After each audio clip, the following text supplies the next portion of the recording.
No, just about this Chris Matheson now. It doesn't surprise me at all. I'm just relieved I did not see him now. That the man did shut the door in my face. Oh, he was rude too when I went there. I was in floods of tears in a distressed state.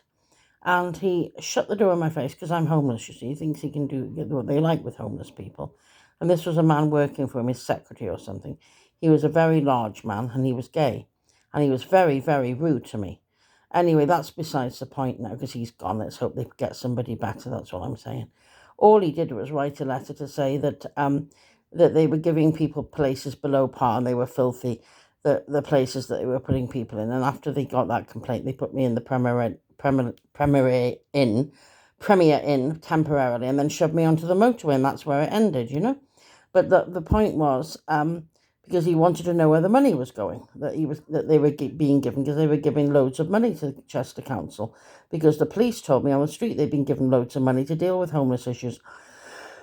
The money obviously isn't going to that. No, I wonder where the money's going. It's definitely not going to the people. No, precisely. And he knew that too. But he didn't do much to help me because I did give him loads of emails. I told him I was distressed. And he didn't listen. At the beginning, he said I had to cooperate with them. And then he knew that they were lying and I was telling the truth. But it was a bit too late, little too late, really. He should have done a lot more to help me, and he could have. It was in his power. But no, all he's bothered with is groping women, like all these sexual predators are. Because it comes out more and more, doesn't it? Most of the bloody government are sexual predators, the men, and the women are as hard as nails too. They're all awful people just wanting to party hard in Downing Street. That's all they do. It's a bloody wild orgy going in there. I think the sound of the place. It's absolutely disgraceful. The way they're going on. It's like Eyes Wide bloody shut in there, I'm sure. It's bloody terrible. It's depraved. These people on the councils are just the same. And the way they treat people, it's appalling. I mean, if you think about it, it's a good job I didn't. I'd have been traumatized if somebody tried to make a sexual advance on me.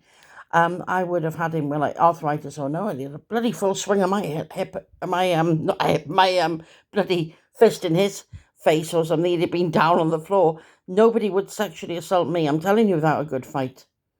Bloody perverts. These men. I don't know how much more I can tolerate with it all. You see, this is it, because when I'm a clean living person myself, I can't deal with all this sexual depravity because it's beneath me. I mean, that man, that Paul, thought he could take me in a public toilet and rape me, and goodness knows what he wanted to do. He was very dangerous, that man. A real thug. Disgusting man. I mean, there's some sick, twisted people about here, I'm telling you. And I seem to be involved with it all. I've now got myself involved with an occult church. Yeah, okay. I'm not going to talk about that tonight anyway. It's frightened me. Because the woman put me in a hotel, I didn't have to pay for 3 nights. But it turns out another woman from the church told me that it's an occult one. I found that out. So it's not very good. Anyway, I've got a longer video to explain that. I feel sick now, and I'm going to lay down because I've got tonight here, which is Saturday night. Tomorrow night, which is Sunday night, back on the streets on Monday. So I'll leave it at that now. The longer video. Follow on. I'm getting tired now, so I'm going to go to sleep. I'll say good night now. Bye-bye.